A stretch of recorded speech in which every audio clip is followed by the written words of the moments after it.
पश्चिम बंगालमध्ये घडलेल्या घटनेच्या निषेधार्थ राज्यभरामध्ये डॉक्टरांच्या संघटना आक्रमक असल्याचं पाहायला मिळतं। सोलापूरमध्ये देखील मागच्या 2 ते 3 दिवसापासून सतत आंदोलनं सुरू आहेत आणि आज सगळ्या वैद्यकीय संघटना एकत्रित आहेत। मोर्चा जो आहे तो सोलापूरच्या रस्त्यांवरती आपल्याला पाहायला मिळतं। रस्त्यावरचे सगळे डॉक्टर जे ते उतरलेले आहेत।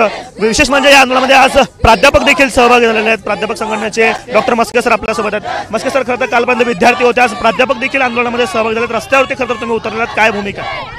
महाराष्ट्र राज्य वैद्यकीय शिक्षक संघटनेकडून पश्चिम बंगालमध्ये घडलेल्या एका महिला डॉक्टरांवरती झालेला अत्याचार आणि निर्गुण हत्येचा महाराष्ट्र राज्य वैद्यकीय शिक्षक संघटना निषेध व्यक्त करते।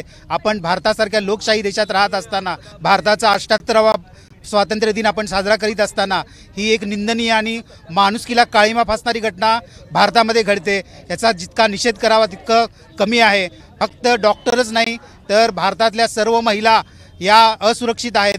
त्यांना कामाच्या ठिकाणी सुरक्षेचं वातावरण मिळायला पाहिजे, त्यांना सुरक्षा मिळायला पाहिजेत, ही आमची प्रमुख मागणी आहे। आणि मानवतेला काळीमा फासणारे जी हत्या आणि अत्याचार केलेले आहेत त्या दोषींना तात्काळ कठोरातलं कठोर शासन करून त्यांना फासावर चढवलं पाहिजे, अशी आमची मागणी आहे। निवासी डॉक्टर असतील, इंटर्नर्स असतील, ते देखील आंदोलनामध्ये सहभागी झाले। महाराष्ट्र संघटनेचे पदाधिकारी आपल्यासोबत आहेत। खरं तर विद्यार्थी म्हणून देखील आंदोलनामध्ये सहभागी झाले आहेत। निवासी डॉक्टर ओपीडीमध्ये यायला अजूनही तयार नाहीत, काय नेमकी भूमिका आहे? बरोबर आहे, आम्ही ओपीडीची सेवा आम्ही देत नाहीत, एमर्जन्सी फक्त सेवा आपण देत आहोत। गेल्या 8 दिवसापासून मार्चचा स्ट्राईक चालू आहे। सिनियर रेसिडेंट डॉक्टर आणि सर्व डॉक्टर टीचर्स संघटनासुद्धा आमच्यासोबत आहेत। फक्त आम्ही एमर्जन्सी सेवा देत आहोत।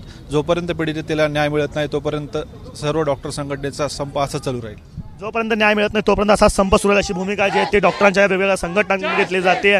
सगळे डॉक्टर जे आहेत ते रस्त्यावरती उतरलेले आहेत। मी जसं म्हणालो की कालपर्यंत सगळे विद्यार्थी असतील, निवासी डॉक्टर्स असतील, इंटर्न्स असतील, हे सहभागी झालेले होते। मात्र आज प्राध्यापक देखील रस्त्यावरती उतरलेले चित्र आपल्याला पाहायला मिळतं। कॅमेरा पर्सन अय्यूब कागदीसह आफताब शेख, एबीपी माझा, सोलापूर।